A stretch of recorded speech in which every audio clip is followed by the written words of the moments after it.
السلام علیکم. میں تقریر اپنی شروع کرنے سے پہلے آپ کی اجازت سے ایک چھوٹی سی بات مجھے یاد آ گئی. جب فیصل جاوید انٹروڈکشن کر رہے تھے اور انہوں نے بات کرنی شروع کی تو مجھے اپنے ایک بڑے پیارے دوست جس کا نام اب ادب سے لینا پڑتا ہے، اب اس کو ہم شاہ فرمان نہیں کہہ سکتے، اب گورنر صاحب بولنا پڑتا ہے. شاہ فرمان کچھ سال پہلے مجھے بتاتے ہیں کہ جی پشاور آئے خان صاحب، ہم کل پارٹی کے 4 یا 5 لوگ، اب میٹنگ ہو رہی ہے تو خان صاحب کہتے ہیں کہ جب ہماری حکومت ہوگی، کہتے ہیں میں دیکھ رہا ہوں شکل خان کی کہ 5 لوگ کمرے میں بیٹھے ہیں، یہ بولتا ہے حکومت ہوگی. تو آج جب فیصل جاوید نے انٹروڈکشن شروع کی، وزیر اعظم، governor, chief minister, M N As, M P As, تو صرف ایک ہی بات انسان کہہ سکتا ہے، وَتَعِزُّ مَن تَشَاءُ وَتُذِلُّ مَن تَشَاءُ. 3 حصے ہیں جی. کل رات کو ہی وزیر اعظم صاحب نے مجھے یہ کہا کہ آپ نے بھی بات کرنی ہے، تو جلدی جلدی میرے ذہن میں آئے. 3 حصے ہیں. ایک یہ، اور یہ خاص طور پہ ان کی فرمائش پہ، کہ ہمیں ملا کیا تھا. دوسرا یہ کہ ہم نے کیا کیا ہے ابھی تک. اور تیسرا یہ کہ ہم جانا کہاں چاہتے ہیں. ہمیں ملا کیا ہے تو اس کو آپ سمجھ لیں ایسے کہ کپتان نے ٹاس جیتا ہے اینڈ ڈیسائیڈڈ ٹو بیٹ، اور بیٹنگ کرنے کے لیے، اوپننگ کرنے کے لیے مجھے بھیج دیا ہے. وکٹ گرین ٹاپ ہے، اوپر بادل آئے ہوئے ہیں، یعنی گیند سوئنگ بھی ہو رہا ہے اور سین بھی ہو رہا ہے. شاید اسی لیے مجھے بہت سارے لوگ، باہر سے آئے ہوئے لوگ مجھے بولتے ہیں کہ پاکستان میں سب سے مشکل نوکری تمہاری ہے. اور کئی لوگوں نے یہ پوچھتے ہیں مجھے کہ گھبرا تو نہیں گئے. اور میں آپ کو سچی بات بتاؤں، بھاگ کے تھک تو گئے. کھانا کھانے کو ملتا ہے کیو بلاک سے، گاڑی میں بیٹھ کے ڈرائیو کرتے ہوئے جا رہے، پرائم منسٹر سیکریٹریٹ، جلدی جلدی سینڈوچ کھاتے، سونے کو بھی کم ملتا ہے. لیکن 1 سیکنڈ کے لیے بھی ذہن میں یہ نہیں آیا کہ کسی بھی طریقے سے جو وزیر اعظم کا ویژن ہے، جو تحریک انصاف کا منشور ہے، وہ پورا نہیں ہوگا. کیونکہ نیت ٹھیک ہو، محنت کرنے تو تیار ہوں تو کامیابی اللہ دیتا ہے، اور انشاءاللہ تعالی کامیابی اللہ دے گا. اچھا جی، حکومت آئی اس سال کے بعد کہ جب 1 سال کے اندر بجٹ کا خسارہ 2300 ارب روپے، بجلی کے نظام میں اس کے علاوہ 450 ارب روپے کا خسارہ، گیس کے نظام میں 150 ارب روپے کا خسارہ، تقریباً 3000 ارب روپے کا خسارہ ادھر چل رہا ہے. 5 سال پہلے جب حکومت ان کو ملی تو سالانہ جو بیرونی خسارہ ہوتا تھا $2.5 ارب کا، وہ 1 ماہ میں $2 ارب کا خسارہ ہو رہا ہے. مئی کے مہینے میں، جون کے مہینے میں، جولائی کے مہینے میں، 3 مہینے تحریک انصاف کی حکومت آنے سے پہلے اوسط خسارہ بیرونی $2 ارب. بیرونی قرضے بڑھ رہے ہیں اور زر مبادلہ کے ذخائر گر رہے ہیں. ایسی صورتحال کہ ماہرین بڑے بڑے افلاطون پوچھ رہے ہیں کہ آنکھ بند کر کے IMF کے سامنے معاہدے پہ دستخط کیوں نہیں کرتے. کیا ہم نے. اور یہ میں آپ کو بتاؤں، یہ تو میں بڑی بڑی چیزیں بتا رہا ہوں، آپ چھوٹی چھوٹی چیزوں. سب سے زیادہ مجھے جس چیز کی تکلیف ہوتی تھی، اور آج مجھے بڑی خوشی ہے آپ کو بتاتے ہوئے کہ ہم نے ECC بھی منظور کرا لیا تھا، آج کابینہ سے بھی منظور کرایا ہے. جب مجھے پتا چلا آج سے 2 سال پہلے، میں اسٹینڈنگ کمیٹی کا چیئرمین ہوتا تھا، کہ اسٹیل مل کے جو ملازمین تھے ریٹائرڈ، ان کی بیواؤں کا پیسہ روک کر بیٹھی ہوئی تھی حکومت، بیواؤں کا پیسہ کھا کر بیٹھے ہوئے تھے. 1 ارب روپے سے زیادہ آج کابینہ نے منظوری دی ہے، اور کم سے کم وہ بیواؤں کا قرض آج ہم اتاریں گے. لیکن میں اس کی مثال آپ کو دے رہا تھا، صرف یہ ایک چھوٹی سی مثال ہے. میں تو 3 گھنٹے بولتا رہا ہوں کہ کیا حالت تھی، لیکن ہم نے آگے دیکھنا ہے. ابھی تک کیا کیا؟ دو تین موٹی موٹی باتیں کہ ابھی تک ہم نے کیا کیا۔ سب سے پہلے تو یہ خسارہ جو تیزی سے جو خون بہ رہا تھا، شہرک کٹی ہوئی ہے، خون بہ رہا ہے، کتنی دیر تک زندہ رہے گا انسان، اس کو روکنا تھا، اور اس کو روکنے کے لیے مشکل فیصلے بھی کرنے تھے۔ وہ ماہانہ $2 ارب کا جو خسارہ ہو رہا تھا، بیرونی خسارہ، پچھلے 3 ماہ کے اندر کم ہو کے تقریباً $1 ارب سے تھوڑا سا زیادہ رہا، یعنی آدھا ہو گیا ہے۔ میں ابھی تالی نہیں بجاؤ، ابھی اس کو اور کم کرنا ہے، یہ ابھی بھی اس لیول کے اوپر ہے جو ہم نہیں جھیل سکتے، لیکن کم سے کم فوری طور پر یہ کمی آئی۔ دوسرا کام یہ کیا کہ اس خسارے کو پورا کرنے کے لیے پیسہ بھی تو لے کر آنا ہے۔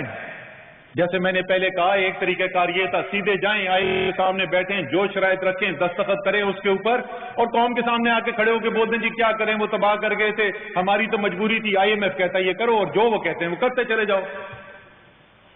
میں نے یہ پہلے دن بھی کہا تھا اور میں آج بھی کہتا ہوں، ہم آئی ایم ایف کے پیچھے نہیں چھپیں گے۔ اگر آئی ایم ایف کے ساتھ معاہدہ کریں گے تو ان شرائط کے اوپر کریں گے جو ہم سمجھتے ہیں اس قوم کی معیشت کی بہتری کے لیے، اس عوام کی بہتری۔ اگر اس کے اندر سخت فیصلے بھی ہوں گے تو ہم آپ کو کھڑے ہو کر سچ بولیں گے، اور یہ نہیں کہیں گے آئی ایم ایف نے کہا تھا اس لیے کر دیا ہے، ہم کہیں گے اس کی ملک کو ضرورت ہے اس لیے کرنا پڑ رہا ہے۔ اسی لیے وزیر اعظم نے، لوگوں نے بڑا مذاق بڑا، یہ پیٹ بھرے ہوئے لوگ جو ہوتے ہیں نا انگریزی بولنے والے، ان کا دماغ تھوڑا اور چلتا ہے، بڑا مذاق اڑایا جی، وہ مجھیں بیچ دی جی، وہ گاڑیاں بیچ دی۔ جب انسان نیک نیتی سے کام کرتا ہے، وہ دوسروں سے کہتا ہے کہ ہمیں ایثار کی ضرورت ہے، تو سب سے پہلے خود سے شروع کرنا ہوتا ہے۔ وزیر اعظم کا گھر چھوڑ کے اپنے ایم ایس کے گھر کے اندر کروڑوں روپے مہینے کے بچائے وزیر اعظم نے کیا کرے، تو اس کروڑوں روپے سے پاکستان تو نہیں بدل جانا تھا، لیکن یہ جو اقدام تھے اس سے جو سوچ میں تبدیلی ہے، اس سے انشاءاللہ تعالی پاکستان ضرور بچے گا۔ ساتھ ساتھ، اور اس کا تھوڑا سا کریڈٹ میں لوں گا اگلی چیز کا، میں وزیر اعظم کے پاس گیا، میں نے کہا جی آپ نے ایک طرف کہا ہے، اور ہم بھی یہی کہتے ہیں کہ ہمارے پاس صرف آئی ایم ایف پہ انحصار نہیں ہونا چاہیے، ہمیں آلٹرنیٹ بھی ڈھونڈنے چاہیے، متبادل بھی ڈھونڈنا چاہیے۔ تو متبادل اگر آپ نے ڈھونڈنا چاہتے ہیں تو یہ جو آپ نے کہا ہے کہ میں 100 دن سفر نہیں کروں گا، یہ آپ کو اس سے توڑنا پڑے گا۔ یعنی کیا کرنا پڑے گا؟ یو ٹرن لینا پڑے گا۔ جب قوم کی بہتری کے لیے یو ٹرن لینا ہو تو وزیر اعظم لینے کو تیار ہیں، لیکن جب یو ٹرن اس بات کے اوپر ہو کہ ایک بہت بڑا اپوزیشن کا سیاستدان، اب اپوزیشن میں، اس وقت تو حکومت میں تھے، وہ کہے کہ میں اس سیاستدان کا پیٹ کاٹوں گا، کھمبے سے لٹکاؤں گا، زمین پہ گھسیٹوں گا، اور آج اس کو کہے کہ یہ میرا بھائی ہے، تو یہ یو ٹرن نہیں ہے، یہ اپنی چوری کو بچانے کی ایک تدبیر ہے۔ تو وزیر اعظم مان گئے۔ اس کے بعد سے آپ نے جیسے دیکھا مختلف ممالک میں گئے، اور ایک چھوٹی سی میں پہلے بھی بتا چکا ہوں، میں دوبارہ میں ذکر کرنا چاہوں گا، سعودی عربیہ گئے ہوئے تھے جی، جو وہاں کے حکمران ہیں، Saudi Arabia, U A E, China, Malaysia, وہاں پر جو عزت ملی وہ تو ملی، لیکن میری جو پسندیدہ جو اس سارے جتنے بھی ہم نے وزٹ کیے، اس کا ایک موقع تھا، 2 نوجوان لڑکے میرے پاس آئے کمرے میں، اور انہوں نے کہا کہ جی حکمران تو پہلے بھی آتے تھے یہاں پہ پاکستان کے، اور یہاں پر لوگ جو مقامی لوگ ہیں ان کے بارے میں جو کہتے تھے، میں آپ کے سامنے وہ دوہرا بھی نہیں سکتا۔ پہلی دفعہ آپ لوگ یہاں پہ آئے ہوئے ہیں، جو یہاں کے مقامی لوگ آپ لوگوں کے بارے میں کہہ رہے ہیں، پہلی دفعہ فخر ہو رہا ہے ہمیں یہاں پاکستانی ہو کے رہتے ہوئے، اور اس کا نتیجہ یہ نکلا کہ ایک دن وزیر خزانہ وزیر خارجہ کے ساتھ بیٹھے چین سے واپس آنے کے بعد، اور 2 ٹوک الفاظ میں کہا کہ جو فوری بحران تھا وہ ختم ہو چکا ہے۔ یہ اس محنت کا اور اس لیڈرشپ کا وزیر اعظم کا میں شکریہ ادا کرنا چاہتا ہوں، انہوں نے فرنٹ سے خود لیڈ کیا ہے۔ ہمارے پاس آج یہ صورتحال ہے کہ ہم نیگوشیٹ کر سکتے ہیں، ایک ایسا معاہدہ دول کے لیے بہتری میں ہو. دوسری چیز یہ کیجیے. تیسرا کام, مجھ سے انٹرویو لیا آج یا کل میں لیا تھا کسی نے, اس نے مجھے سب سے زیادہ خوشی کس بات کی ہے, پہلے 100 دن کے اندر کیا کیا جس کی سب سے زیادہ خوشی ہے. اور میں حقیقی بات بتاتا ہوں کہ جس وقت ہم دیکھتے تھے کہ کیا حالات ہیں اور کس قسم کا پہاڑ اس وقت عوام پہ گرنے والا ہے, اور جو ساری محنت کی, سب سے زیادہ خوشی اس بات کی ہے کہ جتنے فیصلے کیے, ٹیکس بڑھایا صرف ان کے اوپر جن کی آمدنی زیادہ تھی, درآمدی ڈیوٹیاں بڑھائی صرف ان اشیاء کے اوپر جو امیر استعمال کرتا ہے, بجلی کے نرخ بڑھائے 70% پاکستانیوں کے اوپر 1 روپے بھی نہیں بڑھنے دیا, 95% چھوٹے کاروباری کے اوپر 1 روپے نہیں بڑھنے دیا, زراعت کے لیے جو ٹیوب ویل استعمال کرتے ہیں ان کی بجلی کی قیمت آدھی کر دی, گیس کے ابھی ادھر ہی ہال میں بیٹھے ہوئے کہ LPG والے ایسوسی ایشن والے صاحب پتہ نہیں کہاں ہے اس وقت, مجھے نظر نہیں آ رہے, ابھی وہ میرے پاس آئے, انہوں نے کہا جی آپ اعلان کریں, چیلنج کر دیں کسی کو, وہ بیٹھے ہوئے پیچھے. سب سے غریب جو ہے اس کے گھر تو میٹر ہی نہیں لگتا گیس کا, وہ LPG کا سلنڈر استعمال کرتا ہے, 1/3 کر دیا ٹیکس اس کے اوپر, 1200 روپے کا وہ کہہ رہے ہیں آپ اعلان کر دیں جہاں مرضی جائیں سلنڈر لینے کے لیے, 400 سے 500 روپے کمی ہوئی سلنڈر کے اندر. جو فیصلہ کیا, اس کے باوجود یہ حقیقت ہے کہ عوام مشکل میں ہیں.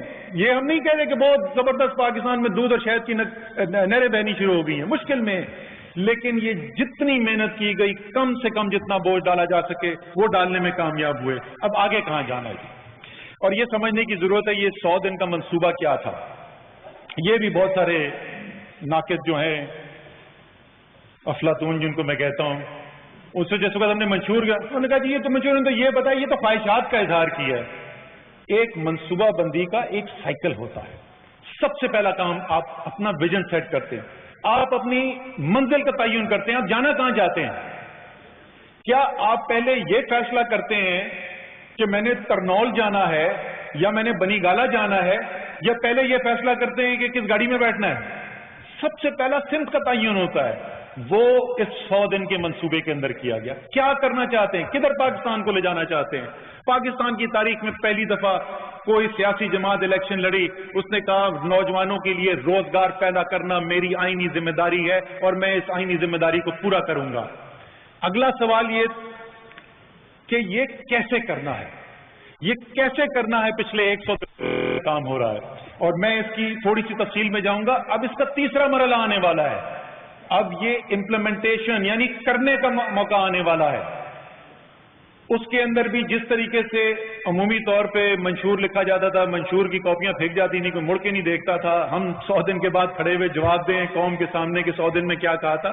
اسی طریقے سے یہ 100 دن کا جو پلان بن گیا ادھر نہیں ختم کرنا.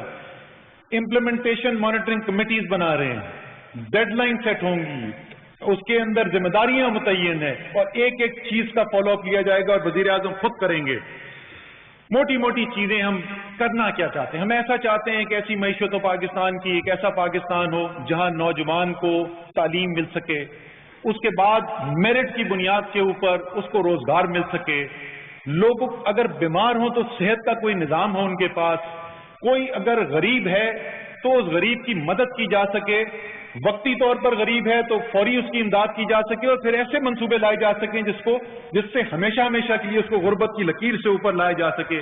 یہ پاکستان کے بڑے بڑے ادارے جو اژدہا بنے ہوئے ہیں اور سینکڑوں اربوں روپے قوم کا کھایا جا رہا ہے ان کے اندر, ان کو ٹھیک کیا جا سکے. یہ ایسے ادارے ہوں جو قوم کی بہتری کے لیے کام کر سکیں.